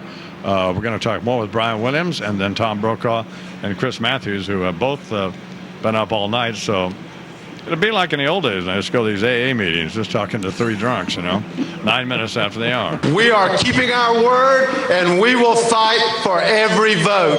You deserve no less. Thank you.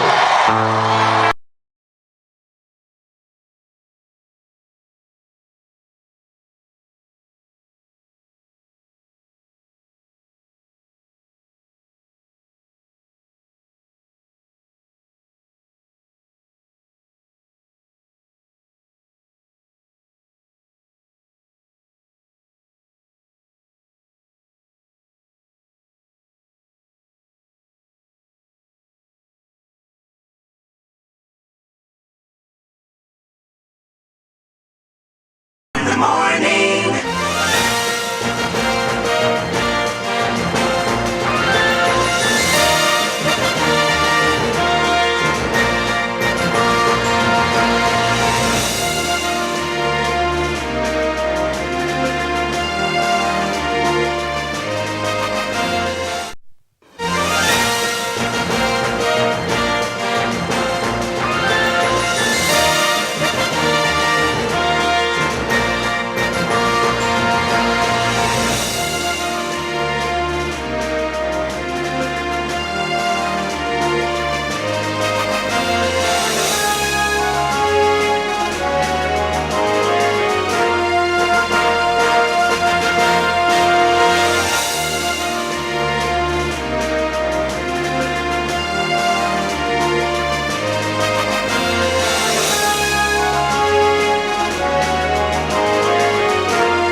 the I'm This Morning program on the radio all over the country and on MSNBC. We're at Democracy Plaza, where NBC has been cranked up all night long trying to, preside over a resolution of this election, which has not been resolved yet. Brian Williams is with us and has been up all night and agreed to stay over. And also, please welcome to the program Chip Reed, our old friend Chip Reed. Good morning, Mr. Reed. How are you? Great to be here, Don. Chip, of course, didn't get the anchor slot. Brian did. And I meant there's some resentment and animosity between the two, and there should be, because frankly, we thought Chip should have gotten it, but he didn't.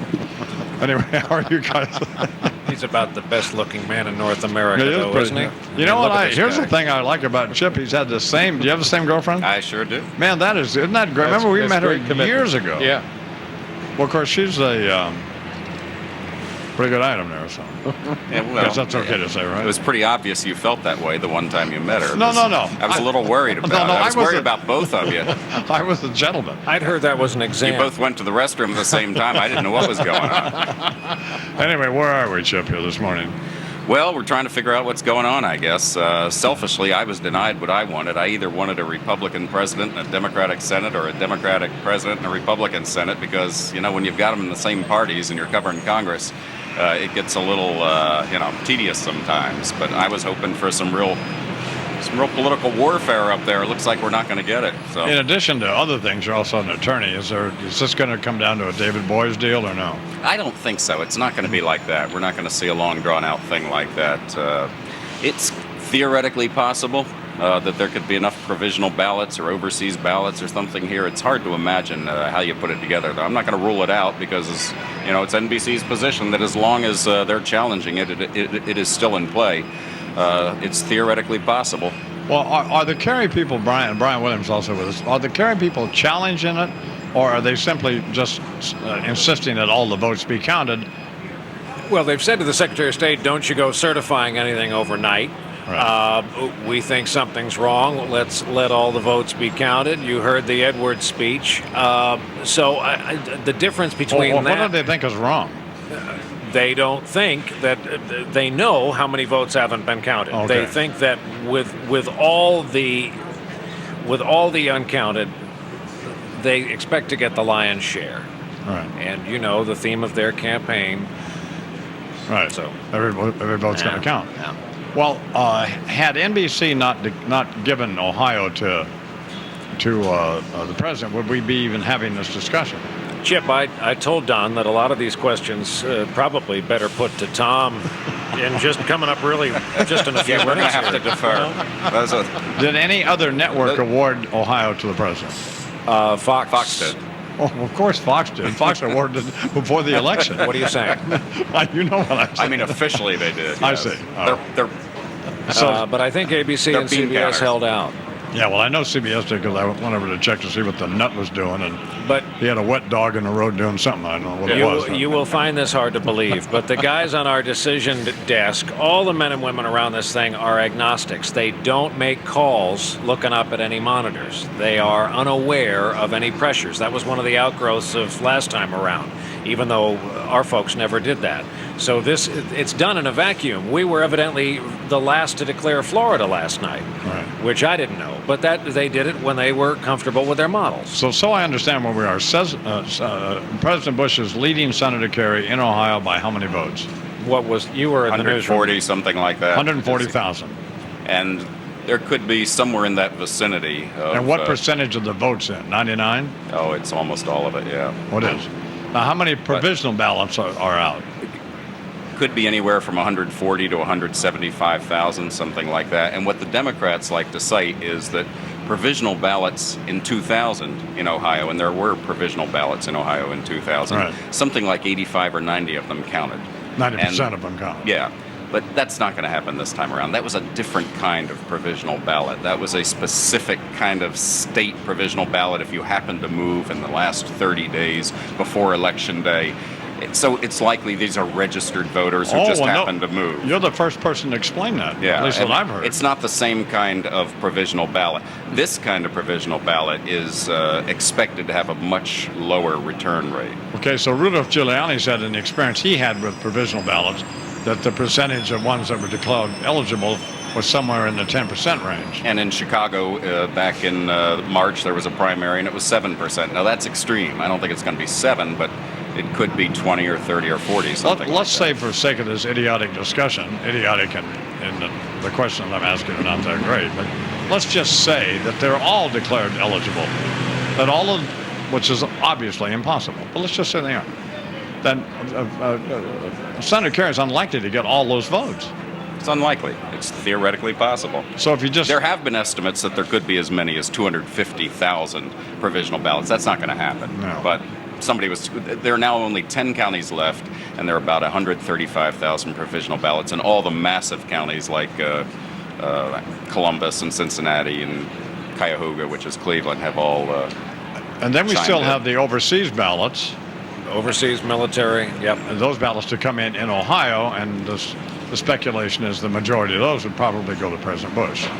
The military ones would. Right. You know, the non-military would probably go to Kerry, but what I've heard is there aren't that many of those, of either. Do you think that I should be wearing my hat or not?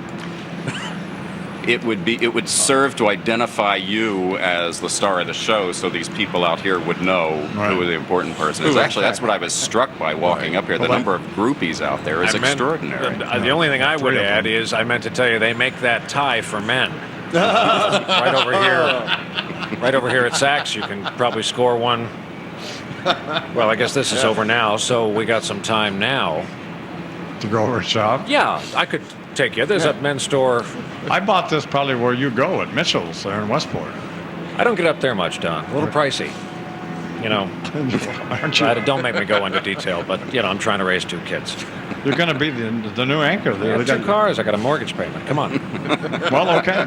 We're talking with Brian Williams and Chip Reed. Well, so the next news is going to be what? Regarding Ohio? Well, it's going to be the people in Ohio giving us the precise numbers and giving us a sense of whether this really is doable. And the next step may be Kerry. We just don't know. Okay, when do they count the provisional ballots? Do they first have to determine if they're eligible and then count them? Well, what's that process? It's a long process. And the Secretary of State's office insists that what they have to do under Ohio law, I don't think it's clear at all, but this is what they insist, that you have to wait 10 days and you don't begin counting them until the 11th day, between the 11th and the 15th day. And remember, recounts are free if you come within 1%. But it goes on your visa if you want an official, and if you're not getting miles for that. This is almost your best performance. Maybe you should stay up all night before you come on with us next time. This has been good. So I hope you talk about where our country is this morning, because both sides hate each other. No. Yeah. And there are only 4% of Americans in our poll who wouldn't mind if either guy was president. That's the lowest number in the modern history of polling. And I think that's where the national conversation is. Well, it's a determination that I'm not going to be able to make. I mean, I'm not a Democrat, but I'm a rare Kerry supporter in that I voted for him. He doesn't win. I would support President Bush. So. You're a smart guy. You have smart guys on the show and opinion leaders. And that's what we got to start to get our arms around. Well, I think Senator Kerry can do a lot to get that process started, you know. If you just do the math, I mean, I didn't make it through high school. I can do the math. And what do you do if you're George W. Bush? Yeah, it's up to both of them now to help bring this country together. I would offer Senator Kerry the ambassadorship to France. That's the first thing I would do. So he doesn't feel like, there's anything to do. I guess he can go back to the Senate, but that's going to be embarrassing, right? What do you think? And John Edwards? Well, you want to keep him around because, there's a Barbara falls down. Well, sure. In a Walmart parking lot. Absolutely. Could be some big bucks there, right? Automobile mishap somewhere, unfortunately, of course. All right, you guys. Thank you both very much. Brian Williams, who takes over the anchor chair at NBC News on December 2nd, and will do just fine, by the way. And Chip Reed, always nice to see you. Thank you both very much.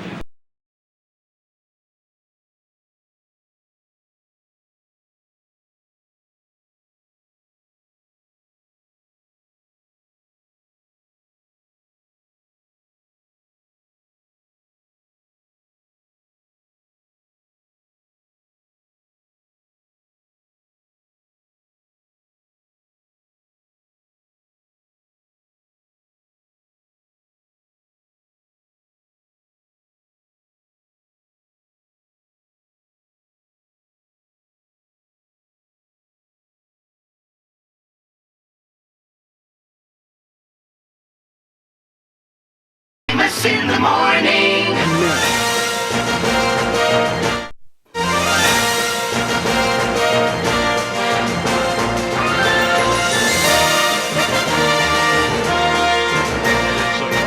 Past the hour here in the I'm Swing program on the radio all over the country and on MSNBC. I would, when we're here at Democracy Plaza at 30 Rock in Midtown Manhattan on 50th Street between 5th and 6th, and Brian Williams was just there. It was almost his best performance ever, wasn't it, Charles? Terrific. Really was. Because I think probably he's pretty buttoned up, you know, and he's going to take over for Brokaw on December 2nd. And so he doesn't want to blow that. So he's usually difficult to get loose. But he hadn't any sleep, so he just was willing to say anything. Absolutely.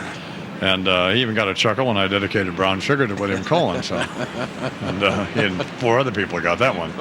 Please welcome to the I'm Swing program, Tom Brokaw, who I saw walking down the street a little before 6 this morning. There was a 140-foot black limousine coming down 49th Street. I thought P. Diddy was coming by to say vote or die. And I rolled down the window and I said, "Hi, good job." And it was a great job. I watched you, and I watched you on MSNBC all night. Thank you. Till 3:30 this morning, I would do the picture-in-picture thing and watch Matthews and you. And you said, "What a nightmare." What did you want? Well, it's a nightmare because we couldn't get a clean resolution of all this, whoever wins or whoever loses. I think I said this here when I was here yesterday. We got to fix the system. I mean, you know, it's got to be so people feel that their vote is being counted. They know what the rules are about registration, where they go and how they cast that ballot. And within a timely fashion, that vote is counted and people have confidence in the accuracy of that count. This is the most important thing we do, is elect our president every 4 years, the most powerful office in the world. It's a reflection of who we are, not just politically, but culturally as well. And we have got this hodgepodge, carnival sideshow kind of operation going across the country. I just think it's wrong. At around 2:30 this morning, you were coming back from a break, you know, where you pause and then you come back. And before you were talking to us, you said to somebody, "Are you getting nervous?" Who were you talking to? I think I was probably talking to myself. I'm not sure. I think I was talking back to the desk in the decision desk, because we'd made the call on Ohio. I didn't realize, because the part of the deal was this time that we wouldn't check I didn't know what the other networks were doing. Then I found out we were out there with just Fox. The others, ABC and CBS, had not called Ohio. So I just said, "Are you getting nervous about this?" And they said, "No, we're feeling very confident about it." And it holds up this morning. There you are in Ohio. George Bush continues to hold a lead there of 130-some thousand votes. So that's probably going to hold up all the way through. We've got 100% in, got the provisional ballots to count. In any other election, that would be called for George Bush by all the networks. 100% of the vote in Ohio for y'all that's on the radio around the country. And the president with 2,000,007 something. And Senator Kerry with 2.5 or whatever it is. 2.6. 2.6. And the Chris Matthews also with us. Good morning, Mr. Matthews. How are you? Good morning, Don. Very splendid job. I'm not just saying that because you're here, but both of you just an outstanding job. It's great coverage. And they're really fun to watch. And if I stayed up till 3:30, but so I'm not tired as you guys are. But it was just great television. So, thank you. A little frustrating, wasn't it? A little bit, yeah, but particularly if you voted for Senator Kerry, as I did. So, yes, it was a little frustrating. Because the exit polls, I heard you and Russert saying that the exit polls were telling you, in the afternoon, I guess. They were distorted. Were they? Yeah, they were. They were too heavy for women. They were not heavy enough for Latinos. They were badly skewed in North Carolina, I think, weren't they, for not enough for white males in North Carolina. Well, they've got a whole take on them now. Yesterday, when we got the first wave, as it's called, our guys were saying these numbers are weird because the breakout, they had New Hampshire going so big for John Kerry at that point, and North Carolina in play for John Kerry, even South Carolina in play. So we didn't go on the air with any of that stuff. What we did was decide that we would count the vote, and when we were really confident of a state like Ohio, although that had me breathing a little bit shallow there for a while, we made the call based on what we were seeing in models and on the raw vote. Well, what is the? First of all, are you guys sorry you called Ohio? No. Okay. And what is the president waiting for to declare victory for some network? No. To award him Nevada or New Mexico? I think he was at one point. I mean, he was waiting for Nevada so they could go over to the Reagan building and celebrate. Somebody other than Sean Hannity to say you won it? Yeah, I had email from the White House. We had email and calls from the White House during the course of the night saying, "Why aren't you all calling, Nevada and New Mexico?" And we were not going to get in that position as long as the Kerry people were contesting. Ohio, as I think that they had every right to do. We wanted to let that play out because they felt that they could pull that back into their column. That's why they're doing that. And after what we went through 4 years ago, we were not going to get in a position where we were going to declare a winner and have to pull that back or something else would happen. So we just stopped declaring states after Ohio at 269. So the president's ahead, just so I understand this, the president's ahead 130,000 or so votes in Ohio. Yeah. There are that many or more provisional ballots out. This is what they don't know, Don, because I just got the word that there's a box on somewhere, 2900 block of Euclid Avenue in Cleveland, where they've got a box, and in the box are all these provisional ballots that have been cast, and nobody in the Kerry campaign knows how many ballots are in there. So they're not flying blind here right now, and they do, I think, talking to one guy this morning, know that the odds are against them, that they're going to have enough action there to turn things around. But in the 2000 election, what percentage of the provisional ballots were ruled to be eligible? Well, it depended state by state. Provisional ballots really are a result of what happened in the 2000 election. Some states had them. The standards have changed since then because of what happened in Florida, especially in 2000. States were then told under the Federal Help the Voter Act that you could have a provisional ballot. And that meant that a voter could come in and they'd say, well, look, you're not registered, we're not sure of your eligibility. And the voter could say, well, but I want to vote, so fill out the ballot, we'll set it off the side, and we'll determine your eligibility later. Part of the problem has been then it was then left to the states about how they were going to interpret provisional ballots. We're in that checkerboard again, where secretaries of state are making different kinds of decisions around the country. In Iowa, the Attorney General said, if you're in the right county and the wrong precinct, it still counts. Republicans filed suit out there. Well, Rudolph Giuliani told you, as you may remember, around 2:30 or so this morning. Later than that, actually. Whenever it was, 3 or whenever. That in his experience with provisional ballots, that only 8 to 10% of them could be authenticated. And so, but then the Secretary of State in Ohio said that in the 2000 election, 90% of those provisional ballots have been declared eligible. Yeah, the standard has been changed a little bit since That's then. what I understand. So Chip Reed was just in and said that it's a different provisional ballot this time. So, see, that's what we've got to get sorted out. That's the point.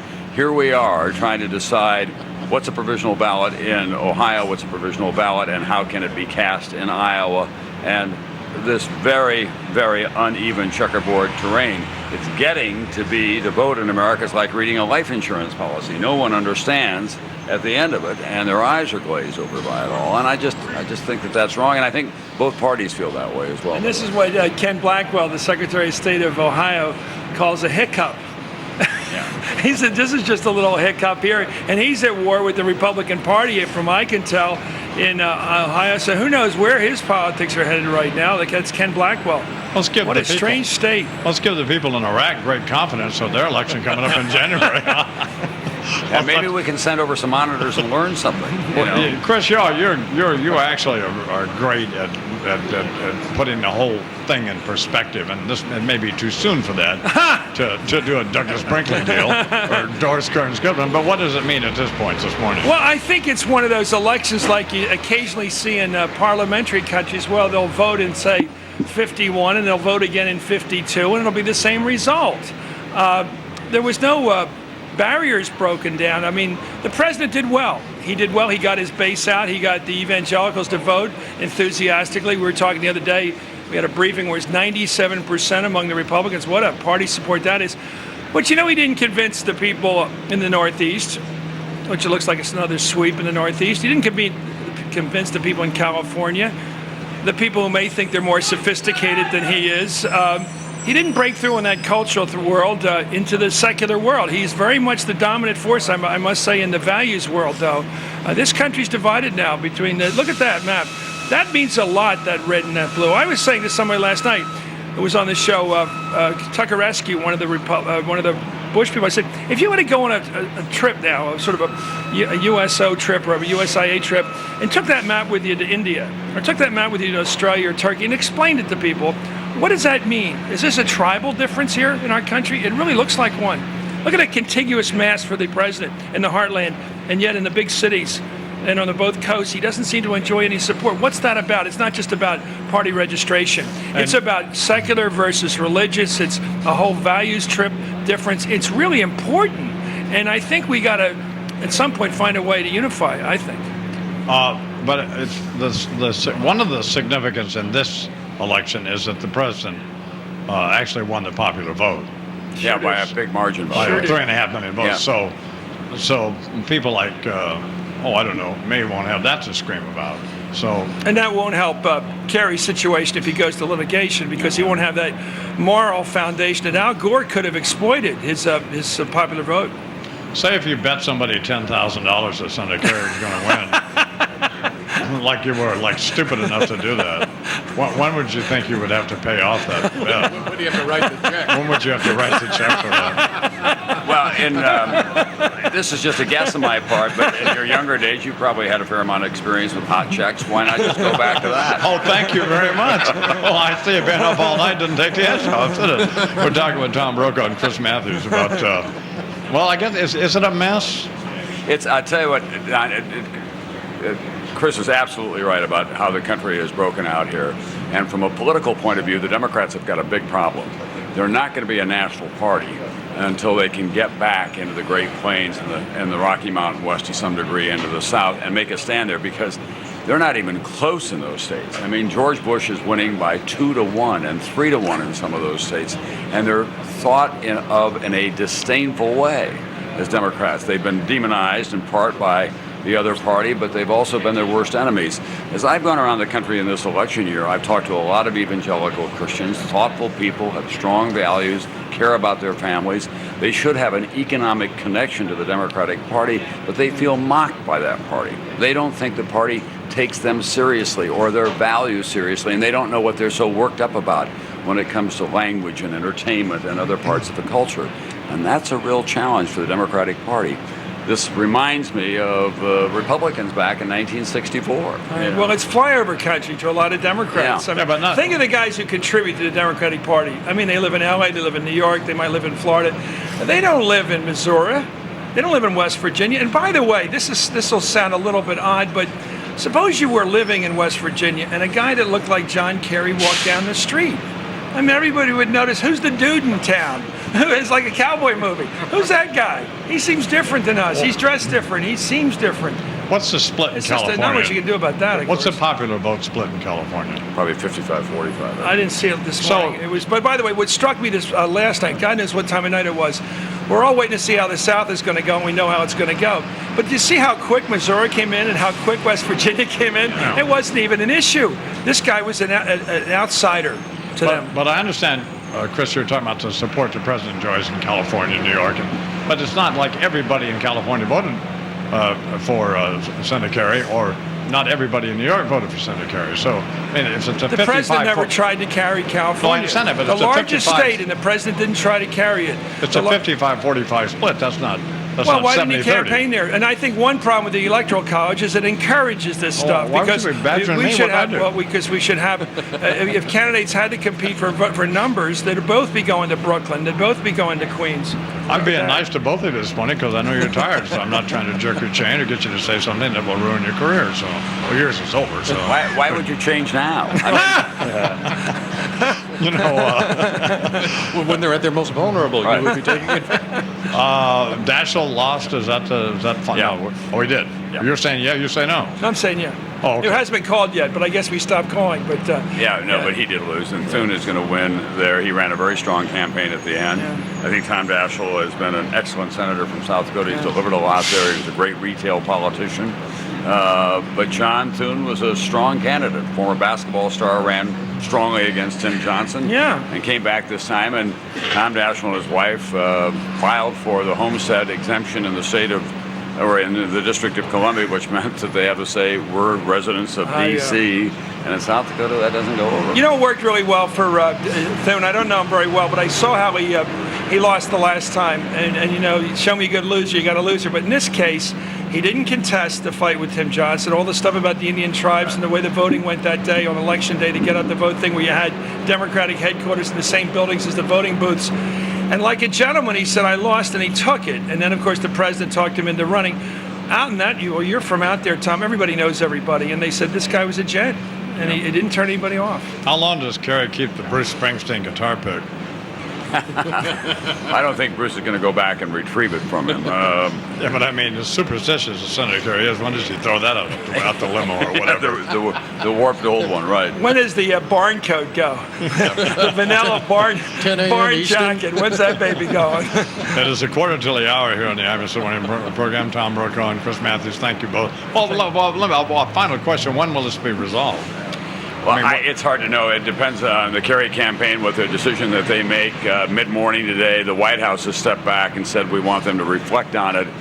As they look at that 136,000 vote margin, they're going to have to think hard about whether they want to go out and make a legal issue about that, especially as you were saying just a few moments ago with the president's national popular vote lead over John Kerry. Which is a record, by the way. Broke Ronald Reagan's popular vote more in 84. There are All-time about high. 113 million people voted this time. It's not as high as some Democrats had thought it would be, and they thought that was going to be their key to victory, but it was higher than Republicans. Karl Rove thought it would be, the over-under would be at about 110. But the interesting thing is, Bernie, of those additional votes, what they did was register a lot of people who come into the system as young Reagan conservatives. Ronald Reagan is the godfather of this generation. He has created a new political landscape in this country, and after he's gone, not just politically but physically, there's a legacy about Ronald Reagan that a lot of Republican politicians are able to take advantage of. Still mourning in America, baby. I know, Tom, you're not actually retiring, and I don't want to embarrass you, and I don't intend to embarrass you. But millions of Americans, and I'm among them, agree you are the greatest newsman and anchorman in our lifetime, and that includes Walter Cronkite and David Brinkley and all of these people. Well, that's too generous. And you're a better person, and you're a great American, and your contribution with the greatest generation will go down in history. So good luck and God bless you. And you've been wonderful. Well, thank you. That means a lot to me, Don. It really does. Tom Brokaw and Chris Matthews, who, well, he's not the greatest. Hey, thanks for having me on with this guy. You're quite welcome. Chris Matthews and Tom Brokaw, thank you both very much. 13 till the hour.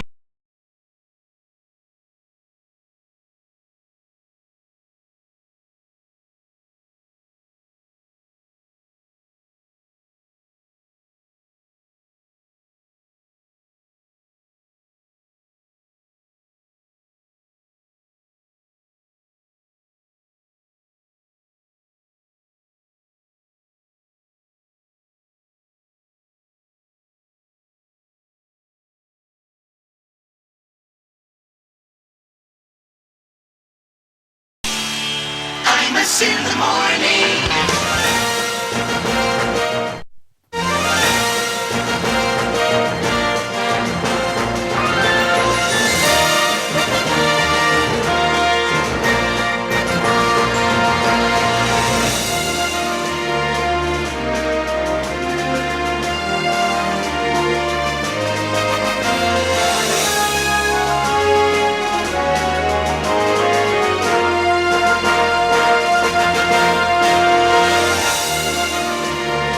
Seven minutes till the hour here in the Imus Morning Program on the radio all over the country and on MSNBC. We're at Democracy Plaza here with Tim Russert, the Washington Bureau Chief of NBC News, the host of Meet the Press, and I watched him all night till 3:30 this morning, and nothing happened. So, or it was a mess. And Howard Feynman's here as well. We're going to talk to Tim first. First of all, good morning, Mr. Russert. Nice to see you, Mr. Imus. Good to be with you. Great job you guys did. I really mean that. Thank you. It was fascinating television. Are you sorry you called Ohio? It was an amazing night. I don't know. You know, the decision desk, that's what they get paid for. It looks like it's going to hold. It looks like about 135,000 lead. The important thing is that the Kerry campaign has every right to figure out what they want to do. And when they look at this... Well, what we're going to do is count the votes. You don't mind that, do you? You people at NBC News, you don't mind if we count the votes, do you? What they're going to do, what? We're going to count the votes. Which votes? The whatever votes are available, we're going to count them. My hunch is that Senator Kerry has great dignity. He'll see that today would be a good day if he wanted to gracefully step out and say, I want to congratulate the president, move on. But he has every right to say, I want to see those provisional votes. I want to see the whole thing counted and take the next 10 or 11 days. But people close to the campaign tell me that with 135,000 margin, that's pretty tough. Well, I literally watched you and Brokaw all night long till 3:30 this morning. And I could feel you watching us. And I heard you guys say, by the way, that the exit polls told you that it was going to be completely different. And you both acted like you were angry about the exit polls, one. But two, I got a sense, and maybe it's just, who knows, but I got a sense you were sorry you called it. Sorry to call it? No. We didn't call a couple other ones that are still too close to call. The key to last night, I think, in trying to explain what happened, we had been talking about turnout all along, and we had said Ohio, which turned out to be the case. But when we talked about turnout, it was all about new registrants and young voters. And the fact is, when John Kerry stood up and said, this is the most important election of our lifetime, not only did young people who oppose the war say, right, people who live in rural Ohio and people who are evangelical Christians said, yeah, you're right, and we'll see at the polls. It was extraordinary that George Bush was not only able to get his base out, but he was able to expand his base to the level he did. And it's really, if you think when a Democratic candidate has the war in Iraq, has a sluggish economy in many parts of the country, and people say the most important issue to them, moral values, tax cuts, and the war on terror, it's a real credit to the kind of campaign the president was able to frame. 4 minutes till the hour. We'll be back with Tim Russert and Howard Feynman in a couple of minutes. Imus in the morning.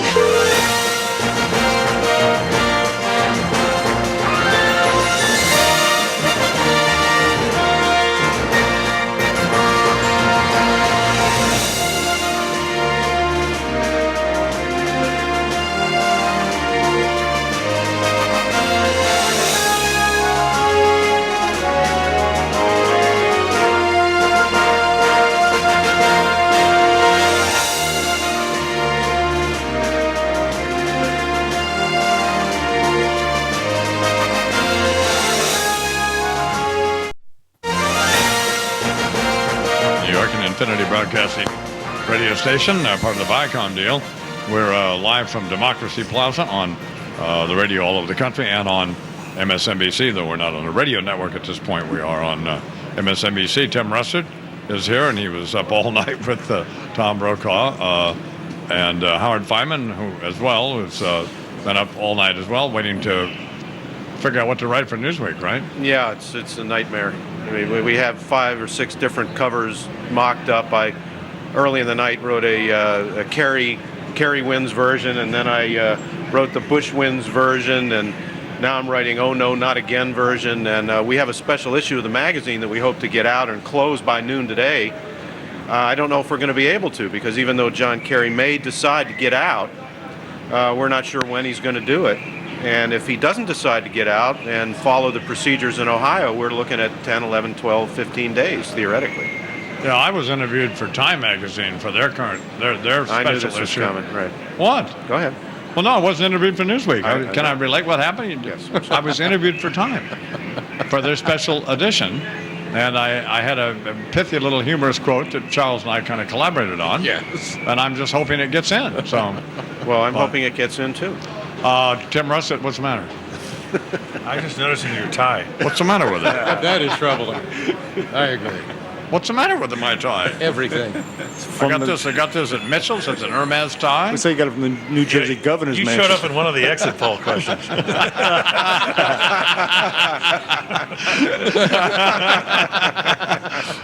Why? Hey, wait a minute. I thought you guaranteed John Kerry victory. Oh, my God. And you also guaranteed a New York Yankee victory. Well, He did no, not. I didn't guarantee the Yankee victory. No. Give me a warning for the next one, will you? Honestly, I did guarantee. I guaranteed a Kerry victory, and I bet $10,000 that he would win. And apparently, we don't know yet, do we? Or did we do know? Don't we? Yeah, we do. Yeah. Why should he concede, though? I'm being serious now. At this point, Well, he doesn't have to. I really believe that. no, I didn't have to. But there are people suggesting you just did a couple minutes ago. No, I think the table's been set for him. I think his staff actually handled this quite well by saying, we want to go to bed, sleep the night, see how it all looks in the morning, and it gives him an opportunity by sending Senator Edwards out there to address the crowd. He now, as the presidential candidate, can come forward and say, I've thought about this a lot. I want to thank all my people, but I think it's in the best interest of the country we come together now. Yeah. It's a very magnanimous thing, and it's something that, for example, John Thune, the new senator from South Dakota, did this 2 years ago when he lost to Tim Johnson. He could have contested some of the voting in the Indian reservations, and instead he said, no, it's not worth putting the state and the people of South Dakota through it, and he skyrocketed in the polls. Right. Al Gore, when he withdrew after the Supreme Court decision, probably the finest speech of his campaign. But I don't think anyone would fault Senator Kerry if he came out today and said, you know what, I've gone through these votes very carefully. I want every provisional vote counted. I want to see that in black and white. And if it takes 11 days, it's worth it. This is the most important position in the world. The Republicans would be upset, but I think the American people say, all right, I understand. Well, now do the math again for me in Ohio. There's 130. The president's ahead by 130,000 votes? 135,000 votes. The president's ahead. How many provisional ballots are there, do they estimate? Well, they estimate about 175,000. How many of those will be eligible? Well, that's the key question. The Republicans say in Illinois it was anywhere between 7 and 25%. Right. Ohio seems to have a little better record than that. But also included in a recount of that nature, or a first count, would be absentee military ballots from overseas, and there's 5,000 or 10,000 of those. The Kerry people will privately admit it's very hard to see where they can find 135,000 votes. What they were saying last night is they thought more votes would come in from Cuyahoga County, raw votes, right, and the margin of victory would be around 50,000. And they really wanted to contest that. And we'll see what they do today. Yeah, one of the things that happened is that the numbers went the other way, that the margin for Bush increased rather than decreased. Yeah. And some of the tough talk from the Kerry camp happened before that changed. Well, it's mathematically impossible for him to win. It's very hard. He also wanted to wait and see how the other states went, because as long as it was possible for him to reach 270 electoral votes, and it looks like he will win Wisconsin, Minnesota, and New Hampshire, which would give him 252. And if he won Ohio, it would be 272. Well, who's the president waiting? Who are they? Who's the Bush campaign? Who are they waiting to tell them that they won either Nevada or New Mexico? Well, they wanted the television networks to project. They wanted you to tell them, didn't they? Well, like you did Ohio. NBC, Fox, CBS, or ABC, sure. Yeah, that would give them the imperator of... I went over to check what that psychopath Rather was doing last night, just to see if he was waving the pom-poms like he was for Gore back in 2000, which is what soured me on him. He was more measured this time. I only watched for a couple minutes, but he was talking about how brilliant Karl Rove was and had some wet dog out in the road in a beer can or whatever the metaphor was that he drew. But and I came back to you guys, and here we are. Well, what do you predict will happen, Russell? You're supposed to know this stuff. What I predict will happen? I said Ohio, which was a lot closer than your New York Yankee or John Kerry prediction. No. I didn't. What? I didn't predict the Yankees. You did too. Did I? Yes, you did. You were pretty definitive, but not as definitive as you were on a Kerry win. Right. Nothing close. Well, I thought. Or as definitive you were 2 weeks ago on the Bush win.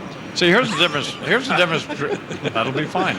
Here's the difference between me and most Kerry supporters. As I voted for Senator Kerry. I like him a lot. I wish he were president. He's not going to be. I'll support President Bush. He'll be my president. Not one of those people who's going to be mad for 4 years, like a bunch of these other panty-wearing liberals. Now let's start this right now, and then I'll turn it over to Howard because he has to run. But what you have now, if George Bush is reelected, is 2 open primaries. Where's Howard going? One in the Democrat. He has to go to the Today Show. Oh, well, whoopee. You want to talk to the 75-plus demographic? They're just right across the plaza. You have a Republican primary and a Democratic primary. Right. You have Hillary Clinton, John Edwards, Howard Dean. You have Rudy Giuliani, John McCain, Bill Frist. I mean, think about it. Yeah. And it starts Now. today. Right. 10 a.m. Eastern. Just get that board. Get your board out already. You know. What do you think will happen, Howard? I think that Kerry will pack it in because partly it's because of the Ohio law. If he decides to, he's got to then stick for 10, 11, 12, 15 days. The pressure on him during that time would just be absolutely enormous. If they could get the recount of the provisional ballots right away, get it in a day or so, that would be different. And when Edwards came out last night and said, at least we can wait one more day, I thought that was very significant. He was not saying we're going to go the whole distance here. Had they won the popular vote as Gore did, but they're down on the popular vote, the national popular vote, by 3.5 million votes, so they don't have that to go on. And I think that was really impressive. I think that's the highest number. I think Bernie was mentioning is the highest vote total that any president has gotten. It was a big vote. The registration turnout was pretty good. It wasn't the colossal 114, 118 million some were saying, but it was good and it was impressive. And to win an absolute majority in this country in the popular vote anymore is quite an achievement. The last president to do it was George H.W. Bush in 1988. Why, if in fact he doesn't, apparently has, why did Senator Kerry lose? Well, Senator Kerry lost, as Chris was saying in the last hour, because he just did not sell in red state America. George Bush understands blue state America because George Bush is from blue state America. He went to Yale. He went to Harvard Business School. He knows something about the other side. Other than his brief tour of duty in Vietnam, John Kerry doesn't know anything about red state America. And every time he went there, he betrayed it, whether he was talking about Lambert Field, where the Packers play in Wisconsin, or who amongst us does not love NASCAR, whatever else he said and indicated, it was clear he didn't know anything about the red states of the country. Well, you're an awful person. Here you are, my guy's down, and now you're kicking him. Do you hear this, Charles? I'm here. He has many other great qualities. No wonder people hate you people at Newsweek and Time and all these networks. Snarky is the word, I guess. Anyway, say hi to all of our friends over at the Today Show. And give me an extra set of Depends if you can. And that's one of their big sponsors over there. Howard Feynman here on the Imus Morning program from Newsweek. It is 9 minutes after the hour. Tim Rusted is here. And, well, you really look like you've been at the American Legion with Big Rust, like it's 1 o'clock in the morning, and you're ready to hear another Charlie Pride song. I mean, you're a mess. It takes one to know. I've been there. Well, I've been there. I think he wanted to take a nap in that bed that's back there. Is that your bed? Is that your bed back there? Well, I didn't know there was a bed. There's a cot out there with makeup all over it. No, I'm fine. It's the first time I've ever stayed up all night without drugs, but I'm proud to acknowledge here. 10 minutes after the hour, we'll be back with Tim Russert in just a couple of minutes. Thanks. Because we cut taxes on everybody. Remember, we ran up the child credit by 1,000. We reduced the marriage penalty. We created the 10% bracket. Everybody who pays taxes got relief. The recession was one of the shortest in our nation's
in the morning.